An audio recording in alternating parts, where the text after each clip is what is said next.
I want to talk to you all about psyops really quickly. As we all know, aluminum foil when worn on the head protects us from the 5G waves, but the most sinister psyop I've seen in a long time dropped on Twitter earlier. I actually can't believe this. I'm not joking when I say I can't believe this, okay?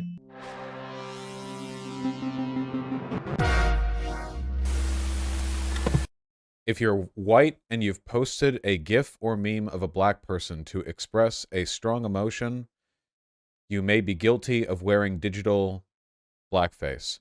And then we have an image here that was pulled out of the CNN time travel machine from years ago. This isn't new. The BBC talked about it 5 years ago. Yes! 5 years ago.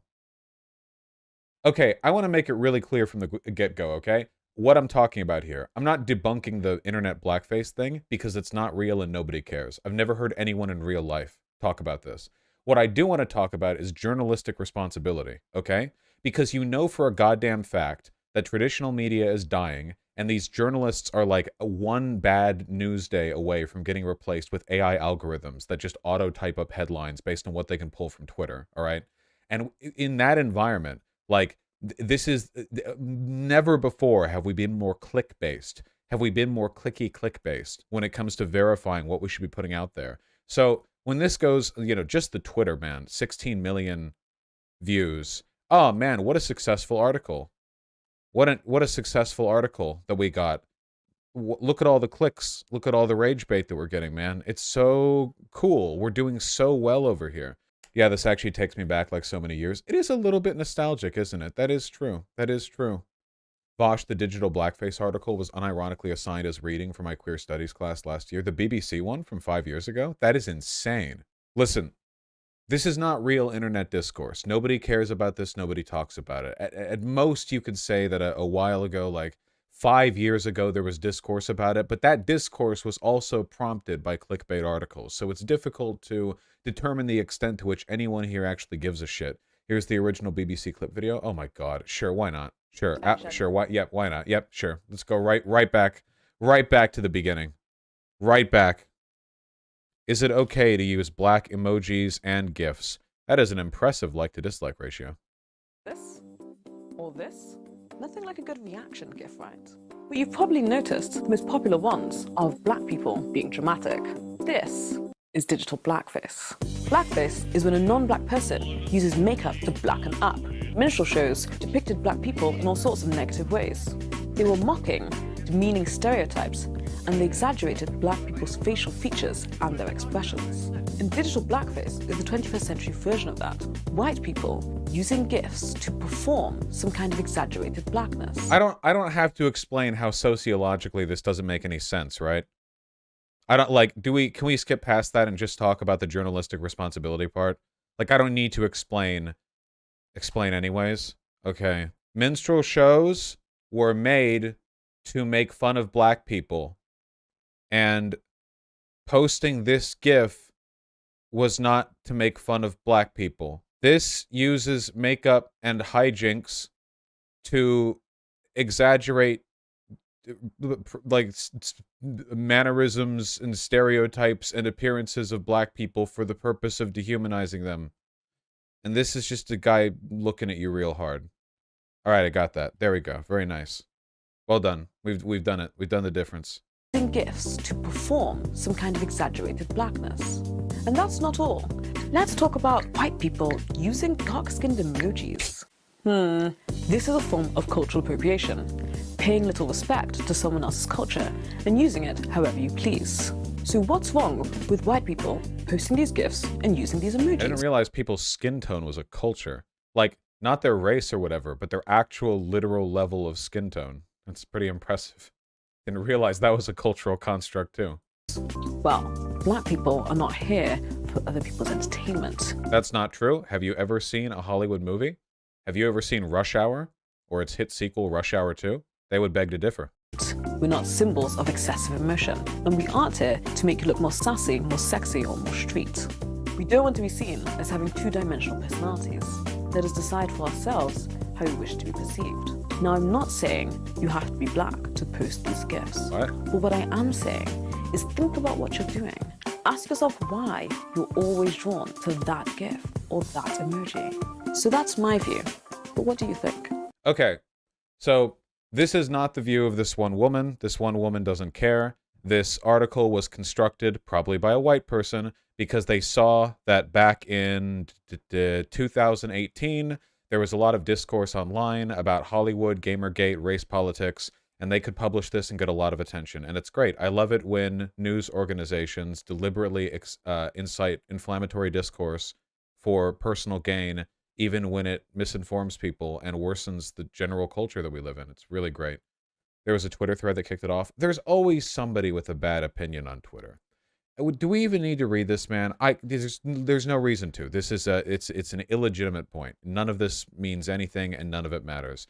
What I care about is the fact that there are people at news orgs who not only like. So this discourse, the reason I called it a psyop is because art like shit like this does nothing but reinforce conservative talking points. There are conservatives who are still going on about like the man-spreading thing, which, by the way, thank you very much. What was it? What was the news site? What was it? It was Daily? Was it? No, it was, what was it? Was the, what was the one? What was the one that was doing it nonstop? BuzzFeed, that was it. BuzzFeed, yeah, BuzzFeed, with the nonstop videos and articles, the man-spreading nonstop, constantly, for years and years and years.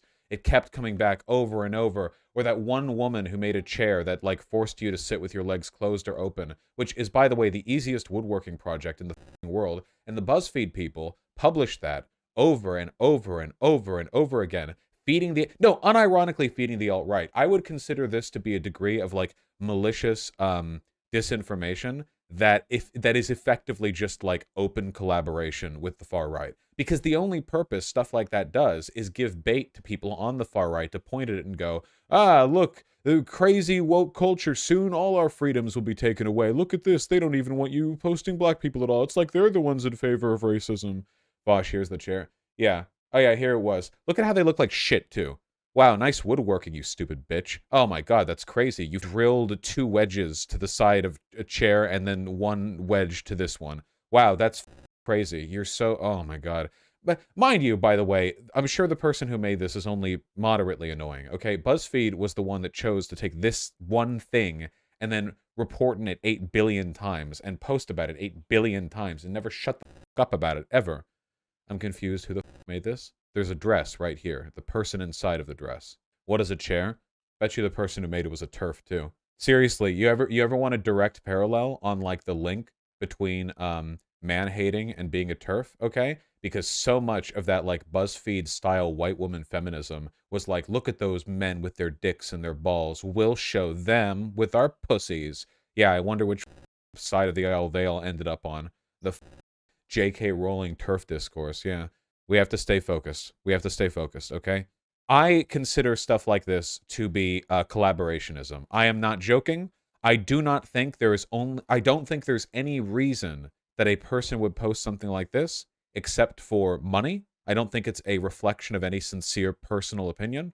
And what's more, if you are profiting off of the spread of far-right talking points, which I think this is, because the sure as shit is not like a left-leaning talking point. This is just like shum to throw to the sharks. If you're promoting or disseminating media that benefits them, I think it's collaborationism. I do. What are you up to, John Blake? What's your game? What's your story? Oh yeah, dude. I'm sure this like 55-year-old black guy with a neck as thick as his lantern jaw has a very strong opinion on digital blackface and this GIF and this girl. I'm sure he has a very strong opinion on all these things, and he definitely wasn't just like told to do this, probably by some white guy. Vosh, no, he might. His articles are terribly titled. How badly titled do they have to be for this to be? Is MLK's greatest victory being undone? What? Well, this seems like a more serious historical piece. This certainly feels like a more like sincere thing for a guy in his 50s to care about than RuPaul's Drag Race gifts. Yes, I saw the Bigfoot one. How Game of Thrones is like America. Racism without racists. How Jimi Hendrix's race became his invisible legacy. I refuse to believe.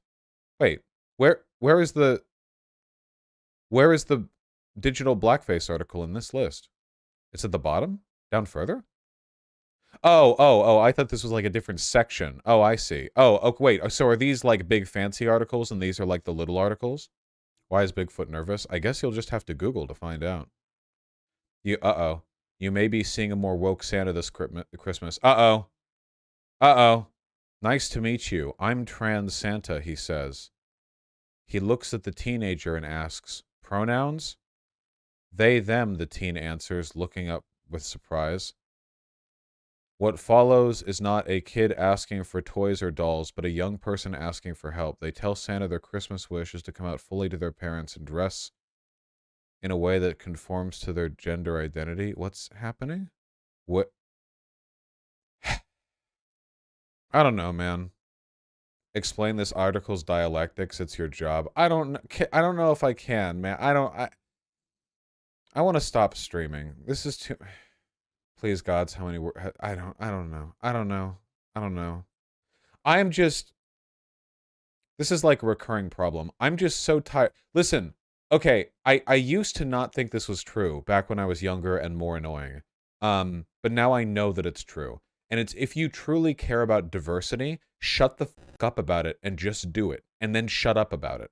Nothing hampers the cause for diverse inclusion more than screaming from the rooftops that your game, movie, TV show, article, whatever, profession, anything, this, that, the other, is super duper extra diverse. Stop doing it, okay? If you care, then put out a good product. I can't believe we have that like on like DoorDash, the black-owned businesses thing now, because like it's kind of weird by exclusion. You're gonna put trans-owned businesses? What about like Asian-owned businesses? Like why not, right? Like why are we stopping there? Like that's kind of fucking weird. I guess, man, I don't know. I feel like if your real goal was to promote diversity, your real goal was to promote like inclusion, then just open the door to people and let them do a good job. Because if you can't do that, then it will always feel like an artificial selling point. That's why I never go in businesses that say women owned. I'm actually not kidding. If your business was good, why the fuck are you selling me on the gender of the person who owns it? I don't care. Have a good shop. I don't give a shit. It's like that thing, what was it, Elton John said to the one lady when she came out to him and he was like, we know you're gay, be funny, or something, right? Ellen DeGeneres, that was it, yeah. They don't care about exclusion, it's just the money they get from libs who eat that shit up. Yeah, but it's like, when you do that, I mean, all you really do is reinforce the idea that diversity is the exception and not the rule. If you're like screaming from the rooftops about like, yeah, man, this movie's got black people, there's a trans person in da-da-da, like all you're really doing is drawing attention to the fact that it's like done deliberately for the purpose of the diversity. No, like, the vast majority of people are only ever going to be annoyed by the idea that a person was essentially a diversity hire, okay? Now, obviously, not every member of a minority group is a diversity hire. The vast majority are not, clearly. But if you're screaming like, this movie has this, it's like, okay, so were you just looking for the best actor to fill the role and then you found a trans person or a black person or an Asian person and you went with that? Or were you like checking off boxes? Because we know goddamn well the reason why, like, I don't know, in the more recent Spider-Man movies, like Spider-Man's friend is like the fat Asian gay kid or whatever. And you know goddamn well that's because somebody back at Marvel offices was like, okay, it's Spider-Man. He has to stay a white boy because we're not doing the Miles Morales thing. So we're going to dump all the woke points into his friend. And also we're making Gwen Stacy black. I don't give a shit about, you know, what race they are, but it does bother me a little bit that the attitude coming from corporate's that cynical. And also it's Zendaya who's Gwen Stacy, right? She's a great actress, so like it's Mary Jane, not it's not Gwen Stacy, it's Mary Jane. Oh, it's Mary Jane. Okay, so I forgot which one of the girls it was who got race swap-a-roonied for the woke mob, or like Black Ariel in the upcoming Little Mermaid live action thing. And none of you believe. Nobody believes. Nobody on Earth believes. Let's be real here. Nobody believes, okay, that they chose a black actress for Ariel because that was the best role, like the best person they had for the role. Not saying she's bad, but we know why they did it. They did it because Disney wanted to LARP and virtue signal off of how woke they are for race swapping, their blah, blah, blah, blah, blah. They did the same thing with all their other live-action remakes in their own way. They found a way to do the exact same thing. And I feel like it's really disruptive for, like, actual diversity as a cause. She's a terrible actress too. I don't know that. I don't know anything about her skill as an actress, so I can't speak to that. It's Michelle Jones in this universe. What? Black women can't be called Mary? Where? Okay. To be fair, her voice is incredible. I don't know. Okay, whatever. I got tired midway through thinking about this. Liberals. Knuckles literally said this in the Sonic TV show. Yes, I'm familiar with that little bit. Isn't this all just corpo virtue signaling? I'll tell you though, I actually don't mind it when they go even further beyond, because I don't actually mind Lin-Manuel Miranda doing the whole haha, what if I did a rap historical play where all of the founding fathers were black and shit, you know? I don't have a problem with that at all, because it's like so upfront about the intentions and there's actual like cultural meaning to it, you know what I mean? Like they can make, what's her name, what's the name of the girl who's not Mary Jane? Michelle Jones, that's it. Like they can make Michelle Jones a black girl, but are they going to make the Spider-Man movies about her being black? Is there going to be a racial element to them? No, of course not. Obviously not. Miles Morales had a racial element to him coming up, right? Because like so much of his shit is like, yeah, you know, like half Latin, half black, New York, like that stuff comes up a lot. And that's why people like Miles Morales. Okay, whatever. I like what Bernie said. These companies are very liberal until it comes to paying their fair share in taxes. True! I think Zendaya was cast as MJ because she and Tom were dating. I really don't mind that one as much, just because I think Zendaya is a really nice actress. I think she's quite good at it. I think she was just not pleasant's not really the word. I don't know. Just it's nice seeing good actors on screen, I guess. I never feel like the acting is that great in the Marvel movies, but she's pretty good. She's pretty good, yeah. I might be too white, but what is the blackness culture stuff that was involved in Spider-Man Multiverse? I mean, pretty much the so first of all, you know, pardon me, but like Miles acts black, which I think is good because a lot of black people act black. It's a thing black people are known to do. They didn't just like take Peter Parker and then race swap, and they didn't do a palette swap. Like there was all the graffiti. There's the graffiti shit. I mean, the obvious one would be that his suit is black. Didn't his uncle get like shot by the police? I mean, even the fact that no, like his dad was a police officer was an element too, because it was like the interplay between it feels like it's always been kind of a black thing too, right? Like Spider-Man is in New York City and the police are always after him, even though he didn't do anything wrong. I don't know. I feel like, yeah, I haven't re-seen the movie in years, but there's a lot there, I think. Yeah, and he was embarrassed by his dad being a cop, right? Yeah, and then he gets like instructed by Peter Parker, a white guy, and he goes to that super ultra preppy high school, you know? Vosh, how do you act black? Open parentheses. This is not in good faith. Close parentheses. Thank you for warning me ahead of time. That actually saves me a lot of effort. I get what you're saying, but your phrasing is funny, lol. Well, my phrasing is funny because you're white. If I was talking to a black person and I'd be like, hey, isn't it cool that Miles Morales acts black and they didn't just like race swap a white guy? They would probably be like, yeah, I totally know what you mean. Wow, that's the biggest combo you guys have managed in a long time. You guys are historically terrible at combos, but 31? Well done. Proud of you. Yeah, if you were talking to a black person, you're like, yeah, man, he acted black. They'd be like, yeah, that's true. Word up. Black people love saying that.